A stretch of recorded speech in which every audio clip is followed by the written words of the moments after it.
এর থেকে বড়, আকাশটা আজ একটু বেশিই শান্ত। বাবাকে আজ আর মাঠে দেখা যায় না।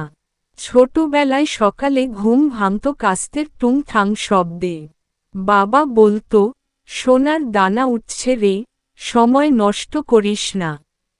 আমি তখন ভাবতাম, ধান বুঝি সত্যিই সোনা। একদিন খুব বৃষ্টি এলো, মাঠ ভর্তি ধান। সবাই বলল, কেটে ফেলতে হবে এখনই। বাবা একা নামলো কাদায়। শরীরটা ভালো ছিল না, তবু বলল, বাবা, আমাদের ধান না কাটলে আজ হতো না। আর যদি সব ধান না কাটা হয় তাহলে সব ধান নষ্ট হয়ে যাবে। বাবার গা কাঁপছিল। সকালে যখন ডাকতে গিয়েছিলাম, তিনি আর ওঠেননি।